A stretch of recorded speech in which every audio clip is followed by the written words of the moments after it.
Kita hormati Ketua dan Pengurus Masjid Radul Amilin, alim ulama, tokoh masyarakat, bapak-bapak, ibu-ibu, jamaah sholat maghrib menjelang isya, rahimani wa rahimakumullah. Alhamdulillah, kita bersyukur kepada Allah Subhanahu wa Ta'ala atas segala nikmat, karunia, keberkahan yang Allah berikan kepada kita, bahkan ibadah yang bisa kita laksanakan, baik itu sholat, baik itu puasa, baik itu ibadah-ibadah seperti umrah, haji, itu semuanya adalah nikmat dari Allah Subhanahu wa Ta'ala. Kalau kita ingin membanggakan ibadah kita di hadapan Allah, maka kita sungguh sangat keliru. Karena untuk bisa melaksanakan satu ibadah, kita benar-benar membutuhkan hidayah dari Allah. Kita membutuhkan taufik, pertolongan dari Allah. Berapa banyak di antara kita yang sudah ada niat untuk melaksanakan satu ibadah tapi tak dilaksanakannya. Terkadang kita bangun, Pak, di malam hari. Nanti saya sholat tahajud lah. Tapi ketika kita hendak bangun tahajud, kita tidak ada kekuatan. Malah kita tidur lagi. Ya. Subhanallah. Padahal itu ingin ibadah. Kita juga masih membutuhkan hidayah dan taufik dari Allah. Kita niat besok saya mau puasa sunnah lah. Tapi apa daya, tak terbangun juga. Pas bangun subuh azan, tak sempat kita sahur. Ya, kemudian berpikir, ya rasa-rasa kalau saya puasa ndak sahur, ndak sanggup juga rasanya. Ada jadi juga. Ya, jadi bahkan untuk ibadah pun kita juga membutuhkan taufik dan hidayah dari Allah. Dan itu merupakan bagian dari nikmat Allah. Maka nikmat Tuhan yang mana lagi yang hendak kita dustakan. Perbanyaklah kita bersyukur kepada Allah. Mudah-mudahan dengan bersyukur atas nikmat yang sudah ada, maka Allah tambahkan nikmat lain untuk kita. Kita syukuri nikmat ibadah yang bisa kita kerjakan, maka mudah-mudahan Allah tambahkan hidayah, Allah tambahkan taufik, sehingga kita semakin banyak lagi bisa beribadah. Insya Allah. Salawat seiring salam kepada baginda Nabi Sallallahu Alaihi Wasallam sebagai panutan kita, teladan kita. Mudah-mudahan kita semua mendapatkan syafaat beliau. Baik, insyaallah kita lanjutkan kaji kita, kaji Al-Kabair ataupun dosa-dosa besar.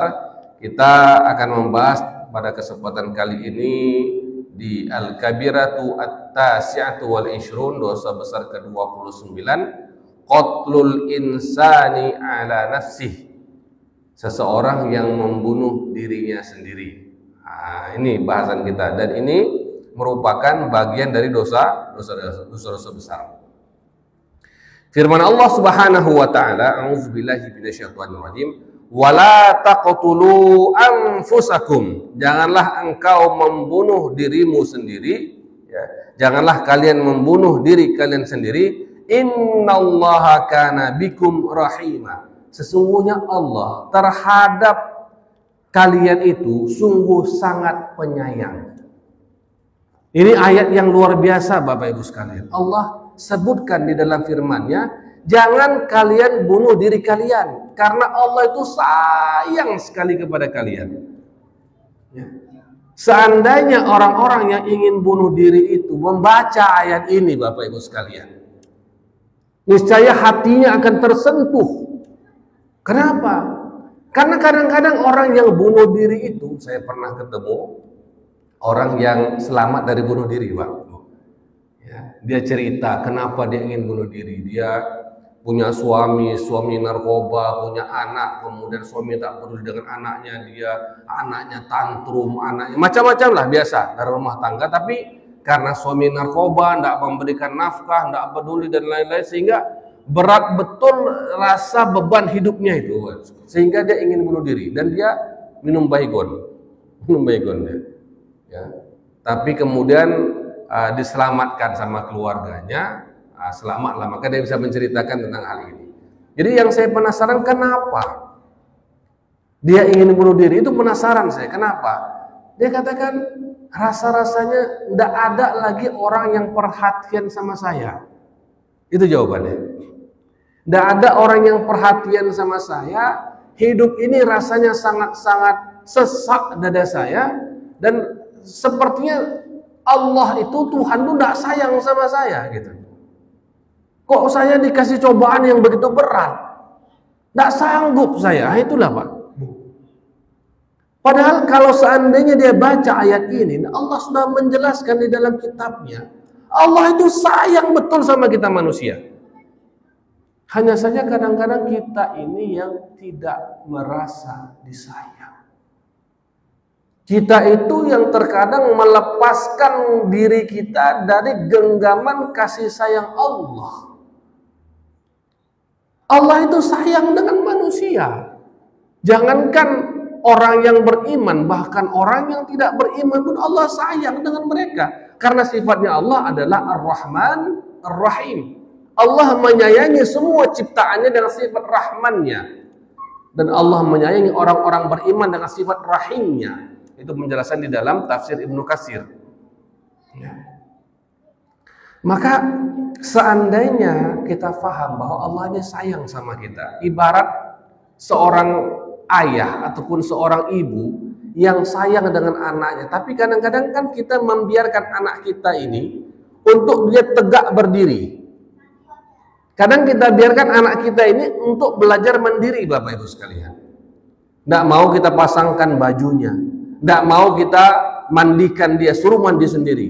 Bukan karena kita tidak sayang, tapi karena kita sayang. Supaya apa? Dia bisa tegak mandiri begitu. Kalaulah orang tua seperti kita, atau seorang kakek kepada anaknya, seorang nenek kepada cucunya, yang begitu sayang, itu tidak akan membiarkan anaknya ataupun cucunya berada dalam bahaya, apalagi Allah Subhanahu wa Ta'ala. Dialah yang menciptakan kita, Dia yang memberikan rezeki kepada kita, Dia yang menjaga kita. Anak bayi itu coba, kadang-kadang anak bayi Bapak Ibu sekalian jatuh dari tempat tidur, tidak apa-apa dia. Subhanallah. Siapa yang menjaganya? Allah. Maka kalau kita memahami ayat ini dengan baik, niscaya orang yang bahkan ingin bunuh diri itu tidak akan membunuh dirinya. Kenapa? Dia sadar bahwa Allah itu sayang sama dia. Cobaan hidup yang kita alami, yang menimpa diri kita, tidak akan melebihi dari kapasitas kemampuan kita. La yukallifullahu nafsan illa wus'aha. Tidak akan lepas daripada itu. Allah Maha tahu batas kemampuan kita. Hanya saja memang kadang manusia ini sering melepaskan diri dari genggaman kasih sayang Allah. Dia mencari pertolongan selain daripada Allah. Dia mencari rezeki yang di luar daripada ridho Allah. Dia mencari pasangan hidup di luar dari koridor yang telah Allah gariskan. Makanya dia menemui kesusahan dan kesengsaraan hidup. Itu sebabnya diri dia sendiri, tidak ada yang lain. Seandainya seseorang itu bertakwa kepada Allah. Takwa itu kan artinya dia melaksanakan apa yang halal, yang boleh, apa yang wajib dia kerjakan, yang haram dia nggak mau kerjakan. Itulah nama takwa sebenarnya. Seandainya seorang bertakwa, maka Allah akan memberikan dia rezeki min haitsu la yahtasib, enggak diperhitungkan. Wa may yattaqillaha yaj'al lahu makhraja wa yarzuqhu min haitsu la yahtasib. Seandainya itu saya dijalaninya, insya Allah hidupnya akan baik-baik saja Bapak Ibu sekalian. Ketika cari rezeki yang halal. Walaupun pekerjaan serabutan, tidak ada masalah. Yang penting halal. Jadi tidak menzolimi orang lain. Ketika mencari pasangan, dia cari pasangan yang berada dalam koridor Islam. Orang-orang yang seagama, orang-orang yang menjaga sholatnya, orang-orang yang diridhoi oleh orang tuanya, maka hidupnya akan baik-baik saja. Tidak mesti harus cantik, tidak mesti harus tampan, tidak mesti harus mapan, tapi hidupnya akan baik-baik saja. Seandainya seseorang dalam kehidupannya menjaga ibadah-ibadah fardunya saja, sholat wajib dia kerjakan, puasa dia laksanakan, Zakat kalau diwajibkan kepada dia, kena nisabnya, dia bayarkan, maka hidupnya akan baik-baik saja. Kenapa? Karena dia bertakwa. Allah akan berikan dia selalu jalan keluar dari segala masalahnya. Tapi kadang manusia tidak melakukannya. Salah kita, Bapak Ibu sekalian. Keluar kita dari genggaman kasih sayang Allah. Kita cari rezeki yang haram. Kita lakukan cara-cara yang haram. Kita zolimi orang lain. Kita cari pasangan-pasangan yang tidak diridhoi oleh Allah Subhanahu wa Ta'ala. Kita tidak melaksanakan kewajiban-kewajiban kita. Padahal tidak banyak kewajiban kita ini, manalah banyak. Nah, orang yang seperti ini ketika dia keluar dari genggaman kasih sayang Allah, tentu dia merasa kehilangan, seperti cerita orang tadi. Dia merasa kehilangan, dia merasa nggak disayang. Kenapa? Ya memang nggak connect hati dia dengan Allah. Tapi saya yakin Bapak Ibu sekalian yang hadir di Majelis Ratul Amilin ini, yang sudah memiliki banyak pengalaman makan asam garam kehidupan, saya yakin pasti pernah menemui satu titik di mana kehidupan itu berada pada fase terendah. Susah betul hidup ini. Tapi ternyata selamat kita.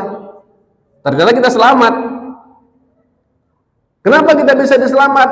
Karena kita diselamatkan oleh Allah. Karena kita tidak keluar dari genggaman kasih sayang.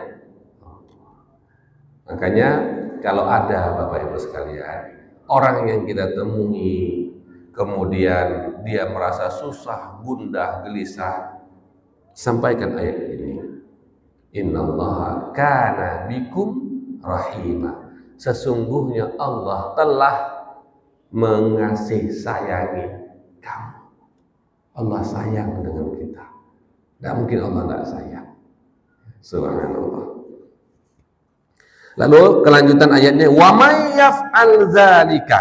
Siapa yang masih juga melakukannya, membunuh dirinya, udwanan wa zulman, karena dia merasa bahwa dia memusuhi Allah, nggak terima dia dengan takdir Allah, dan dengan kezoliman, karena memang membunuh diri itu zolim.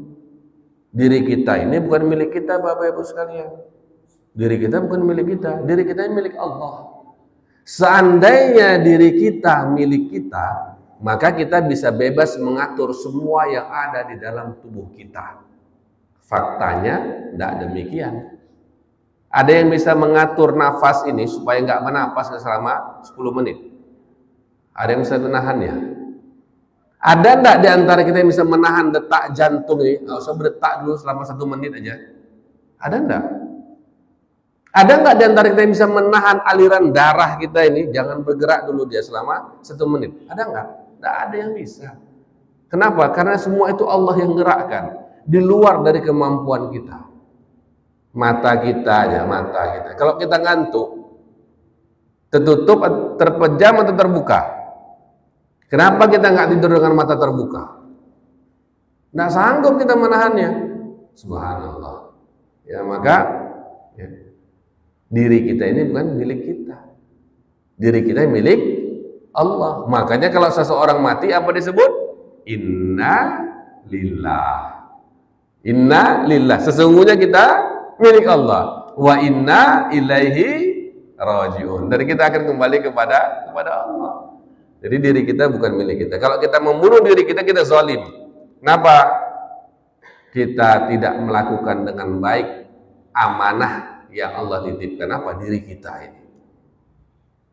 Fasawfa nuslihi naro. Maka orang yang bunuh diri itu, kata Allah, akan kami panggang di dalam neraka. Wa kana dzalika 'alallahi yasira. Dan itu sungguh sangat mudah bagi Allah. Ini luar biasa. Ini 2 ayat ini luar biasa Bapak Ibu sekalian. Pertama di awal Allah sebutkan Allah itu sayang pada hamba-hambanya. Tapi kalau kau keluar daripada rahmat Allah, dari kasih sayang Allah, engkau menzalimi dirimu, engkau bunuh dirimu, Allah panggang engkau di neraka, dan itu mudah bagi Allah. Allah ancam Bapak Ibu sekalian. Kalau cuma begitu gampang, begitulah Pak ya. Gampang. Dan ketika Allah sudah mengazab, maka Allah mengazab dengan azab yang pedih. Syadidul iqab. Allah memang punya sifat sayang, Rahman, Rahim. Allah punya sifat pengampun, Ghafur. Tetapi Allah juga mempunyai sifat apa? Syadidul iqab. Kalau mengazab, maka Allah mengazab dengan sangat pedih. Azizun dzuntiqam. Allah itu tinggi dan Allah Maha membalas. Nah, ini makanya jangan kita coba-coba main-main dengan Allah. Kita ini hamba. Jangan ada rasa-rasa kita mau menentang Allah. Nah, ini gawat ini kalau ada seperti itu. Ya, kita harus merendahkan diri kita, benar-benar penghambaan kita kepada Allah Subhanahu wa taala. Baik. Qala Al-Wahidi fi tafsirhi, berkatalah Al-Imam Al-Wahidi, beliau salah satu yang menulis kitab Asbabun Nuzul, ketika turun ayat wala taqtulu anfusakum ay la yaqtulu ba'dukum ba'dha, ya, termasuk juga bagian dari ayat ini agar kalian jangan membunuh sesama kalian, li'annakum ahli dinin wahidin, karena kalian berada dalam satu agama yang sama. Fa'antum kanafsin wahidah, kalian sebagai satu kesatuan. Diri kita tak boleh dibunuh, orang lain juga tidak boleh kita bunuh. Kemudian di dalam sebuah riwayat dari Amru bin Al-As, ya, radhiyallahu anhu, beliau berkata, ihtalamtu fi lailatin baridah. Suatu ketika aku bermimpi, mimpi basah pada satu malam yang dingin. Wa ana fi ghazwati dzatis salasil. Dan aku berada di dalam peperangan, ya, Zatus Salasil, salah satu peperangan. Fashfaqtu in ghasaltu an ahli. Maka ketika bangun subuh, kan Amr bin Al-As ini kan waktu itu sebagai komandan perang. Tapi kebiasaan pada masa dulu, siapapun yang jadi komandan perang, dialah jadi imam pasukan tersebut. Memang sudah seperti itu. Ya, yang namanya pemimpin harus bisa jadi imam. Kalau pemimpin tak bisa jadi imam, Anda cocok jadi pemimpin itu. Itu dia. Maka ketika bangun subuh, Amr bin Al-As berpikir, nah, ini mimpi basah pula ini. Sementara ini mau sholat subuh. Kondisi waktu itu sangat dingin. Kalau di Arab lagi dingin, Pak. Saya baru pulang dari umroh, alhamdulillah. Di kota Madinah dingin sekali. Kami satu jamaah pada batuk, flu semua, subhanallah. Dingin betul, subhanallah. Ya, subhanallah. Maka sekarang masih agak-agak batuk, agak flu, dimohon maaf Bapak Ibu sekalian. Dingin betul. Ya. Kalau sudah berada di di luar hotel itu memang dingin luar biasa, subhanallah. Maka ketika digambarkan di sini malam yang dingin, saya tahu betul dinginnya kota Madinah, itu sekitaran Madinah kalau lagi dingin memang dingin betul. Nah, sementara beliau ini mimpi basah, kan harus mandi kan? Ya, harus mandi wajib kalau mau sholat subuh. Sementara beliau juga pemimpinnya, beliau imamnya, kan begitu. Ya. Ketika hendak mandi, maka beliau berpikir, kalau saya mandi ini gawat ini. Ya, terlalu dingin kondisinya, saya bisa demam. Sementara saya ini sebagai pemimpin pasukan. Pemimpin pasukan pada masa dulu berada di depan, bukan belakang. Paling depan dia. Ya, kalau kondisi nggak fit berperang, tentu nanti ya, pasukan yang di belakang pun lemah dia nanti. Maka berpikir, wah ini kalau mandi ini bisa bahaya ini. Fatayamamtu fasolaitu bi ashabi, maka aku bertayamum dan aku sholat menjadi imam di antara sahabat-sahabat pasukan beliau, sholat subuh. Fadzakartu dzalika lin-nabi sallallahu alaihi wasallam, maka setelah pulang ke Madinah, Amr bin Al-As menceritakan hal itu kepada Nabi. Boleh enggak? Karena dulu belum ada penjelasan bahwa mandi junub itu bisa diganti dengan tayamum, belum ada penjelasannya. Ya, Amr bin Al-As ini berijtihad bahwa tayamum itu bisa menggantikan mandi. Kenapa? Kalau keadaan kondisinya terlalu sangat dingin, ya. Maka disebut sama Nabi. Maka kemudian Nabi bersabda, "Ya Amru, shalaita bi ashabika wa anta junub." Wahai Amru, kau jadi imam sholat subuh sementara kau keadaan junub. Nah, kata Nabi, ya, Nabi membuka dialognya seperti itu. Fa akhbartuhu alladhi mana'ani. Maka Amr bin Al-As menceritakan Nabi, wahai Nabi, ini kondisinya ini begini, dingin, ya. Sementara saya harus berperang. Ya. Lalu Amr bin Al-As menyebutkan firman Allah Subhanahu wa taala, "Wala taqtulu anfusakum." Jangan kau bunuh diri engkau, jangan kalian membunuh diri kalian. Innallaha kana bikum rahima. Sehingga Allah kepada kalian sangat-sangat sayang. Fadhahikan Nabi, maka Nabi tertawa. Artinya itu ACC Nabi gitu. Apa yang dilakukan oleh Amr bin Al-As itu sudah benar. Ya, maka kondisinya apa? Salah satu ini gara-gara Amr bin Al-As lah ini. Maka muncul di dalam fikih itu masalah bab tayamum, salah satu hal yang bisa membuat seseorang bertayamum, tidak wudu, tidak mandi junub adalah karena syiddatul burud, karena terlalu dingin. Nah, ini Pak. Jadi nggak mandi Pak. Ya. Nah, tentu kondisinya kalau tidak ada air panas lah, ataupun sulit mendapatkan air panas. Ya. Nah, seperti itu. Makanya gara-gara beliaulah maka muncul fikih bab tayamum menggantikan mandi junub dengan sebab dingin. Biasanya karena sakit. Ya, tayamum bisa karena sakit atau nggak ada air. Ini bukan, ini gara-gara dingin. Nah, ini subhanallah. Nah, di dalam kejadian yang lain ya, ada sahabat Nabi Shallallahu Alaihi Wasallam yang kondisinya sama, ya. Dalam peperangan kepalanya itu terkena bacokan sehingga berdarah Pak. Ya, ketika jeda perang kemudian kepalanya dibalut, darahnya berhenti. Nah, malamnya mimpi basah, lalu dia terbangun. Waduh, mimpi basah ini katanya. Dia tanya sama kawan-kawannya, "Hei kawan-kawan, ini kayak mana nih? Kita mau sholat subuh bentar lagi. Sementara saya mimpi basah." Kata kawan-kawannya, "Ya mandilah," kata kawan-kawannya kan. Maka mandi kawannya Pak. Ketika mandi, luka yang tadi mulai mengering berdarah kembali. Akhirnya pendarahan, mati Pak. Meninggal. Maka diadukanlah hal ini kepada Nabi Shallallahu Alaihi Wasallam ketika di Madinah. Maka kata Nabi, mereka telah membunuh orang itu. Mereka telah membunuh orang itu. Makanya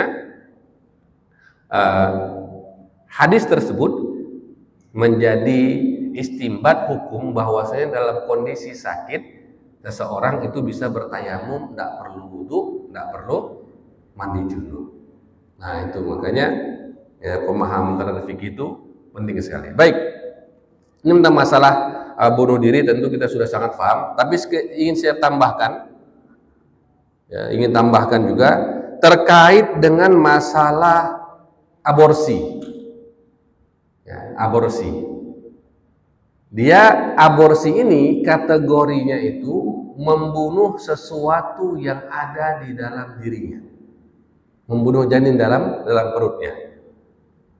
Apakah aborsi ini termasuk membunuh orang lain? Karena yang dibunuh bukan dirinya, tapi janin. Atau dia termasuk pada membunuh diri sendiri karena janin itu berada dalam dirinya. Dan apakah aborsi kemudian dihalalkan atau mutlak diharamkan? Nah, ini masalah aborsi ini memang luar biasa khilaf pendapat di dalamnya. Tapi kita rujuk kepada fatwa MUI nomor 4 tahun 2005 tentang aborsi. Karena di masa sekarang fatwa ini sangat-sangat dibutuhkan. Kenapa? Karena kondisi-kondisi di lapangan di Rumah Sakit Zainab Itu juga ada beberapa orang yang harus aborsi karena beberapa hal. Maka waktu itu pernah kita diminta membuat opini syariah. Apa sih hukum dari aborsi itu sesuai dengan Al-Quran, hadis, dan juga fatwa MUI. Nah, baik. Singkatnya, pertama begini. Aborsi itu ya, dibolehkan yang pertama, kondisi pertama dalam kondisi darurat. Karena hadis Nabi SAW, ad-daruratu tubihul mahdzurah. Hal-hal yang darurat itu membolehkan sesuatu yang tidak dibolehkan.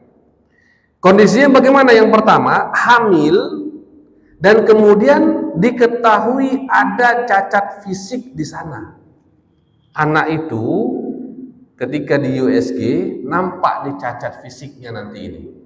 Ya, kecacatan fisiknya ini sifatnya darurat. Ya, sifatnya itu darurat. Maka dalam kondisi yang seperti ini dibolehkan melakukan aborsi terhadap janin yang ada di dalam kandungan tersebut. Ya. Itu yang pertama. Yang kedua, masih dalam kondisi darurat, kehamilan yang mengancam nyawa. Nah, ini biasa salah satu bentuk dari kehamilan yang mengancam nyawa ini, kehamilan yang di luar dari rahim. Di luar rahim itu bukan arti di luar rahim apa, tapi dia tidak berada pada posisi rahim yang tepat. Ya. Dia menempel pada saluran ovarium istilahnya. Ya, di indung telur itu menempelnya di sana, nggak di rahim dia. Harusnya sel telur ketika bertemu dengan sel sperma terjadi pembuahan, dia akan masuk ke bagian rahim. Tapi ini nggak sampai ke rahim, nyangkut dia di saluran itu.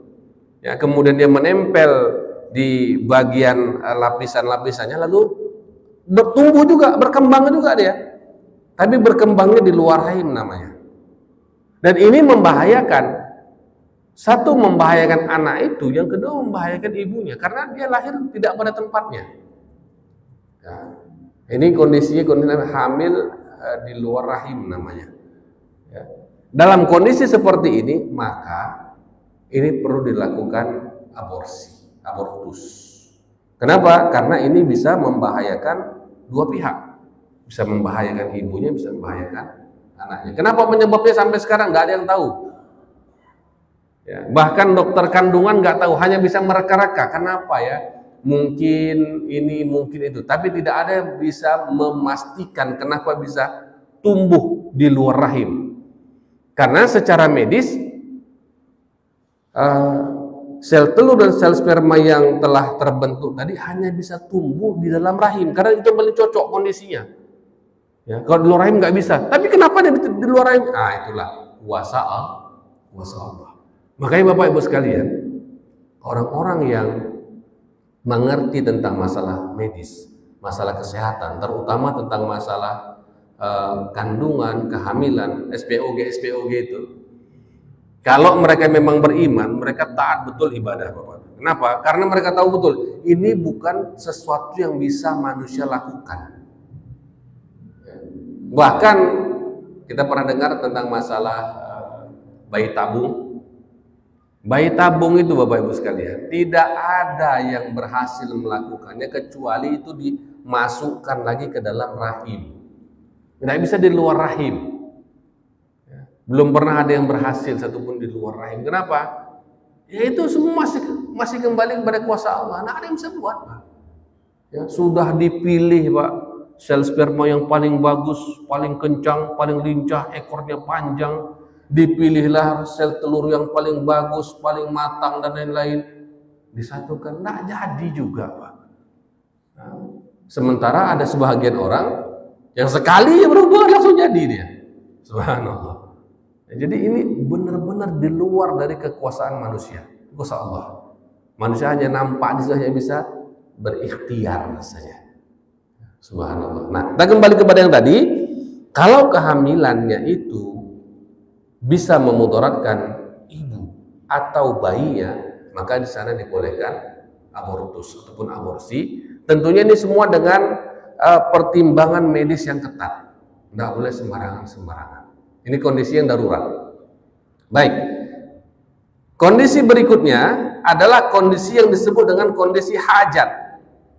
Kondisi hajat ini di bawah darurat. Tapi ada sebuah kaidah fikih yang menyebutkan al-hajatu tanzilu manzilatat darurah. Kebutuhan itu bisa dia turun levelnya sampai kepada level darurat.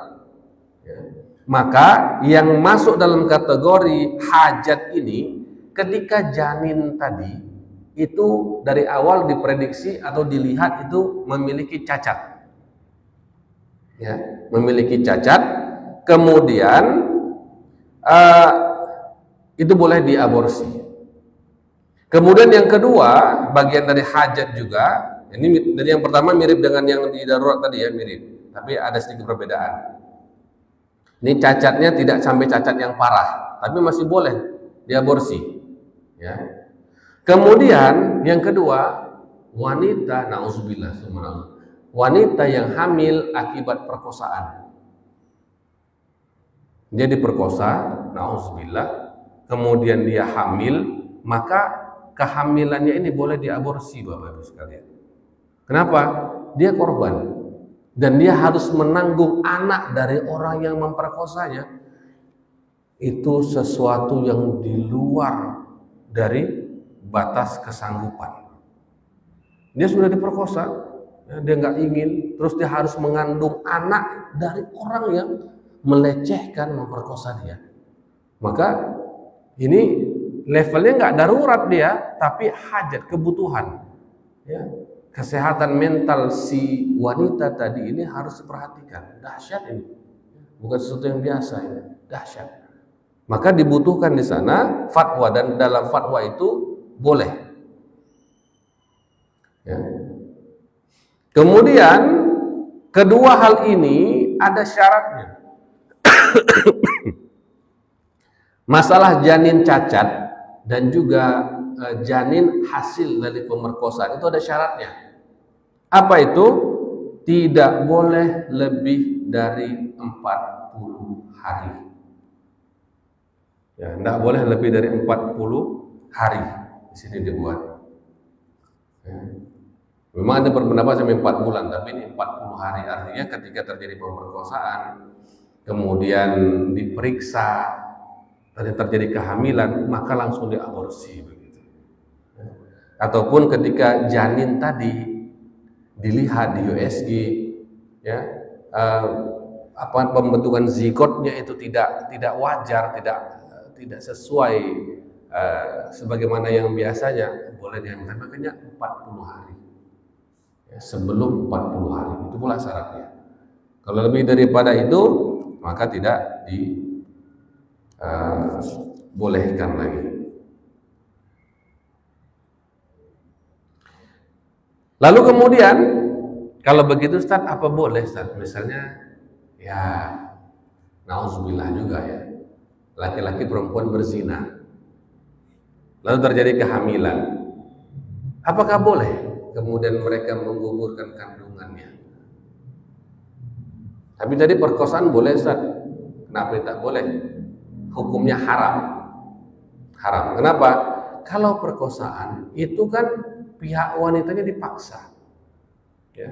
Seseorang yang dipaksa itu dia tidak tidak memiliki dosa apapun, dia tidak berdosa. Tetapi kalau yang namanya perzinaan ini kan mau sama mau, Pak. Kalau mau sama mau dia harus bertanggung jawab. Tapi Ustaz, yang berzina ini satu laki-laki sudah punya istri, satu perempuan sudah punya suami, Ustaz. Bagaimana? Tetap saja tidak boleh. Mereka harus mempertanggungjawabkannya. Bahkan dalam Islam, orang yang sudah menikah lalu berzina, hukumannya apa? Rajam sampai mati. Rajam itu tanam setengah badan, lalu dilempar batu, Pak.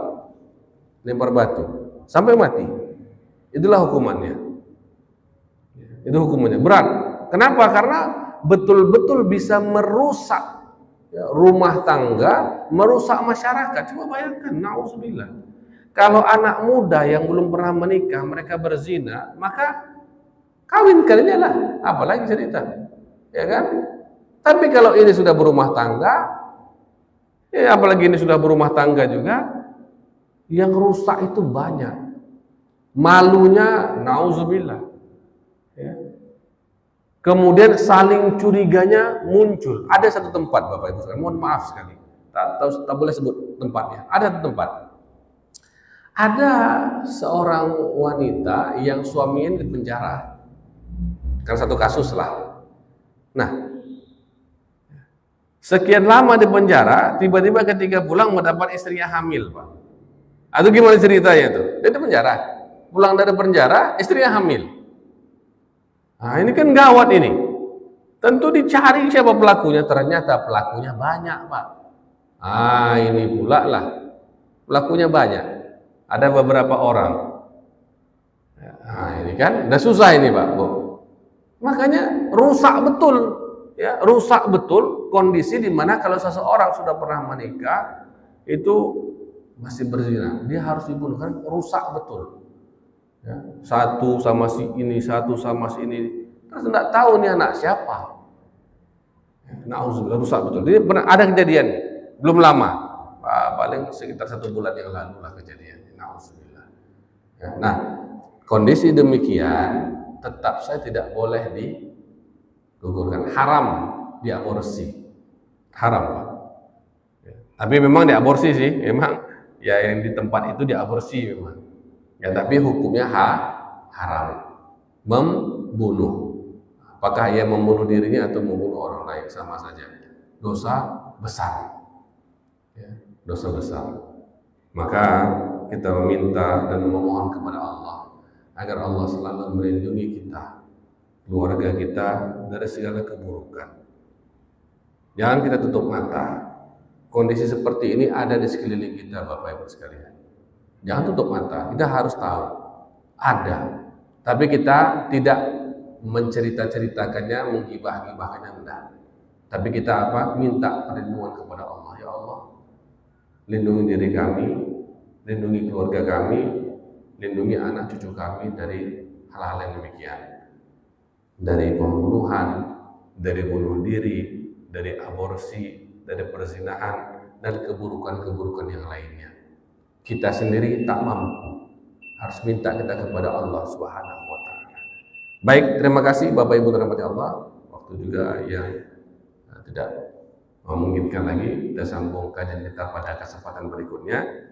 Semoga Allah ampunkan dosa-dosa kita, Allah jaga diri kita, keluarga kita dari segala dosa dan keburukan. Amin ya rabbal alamin.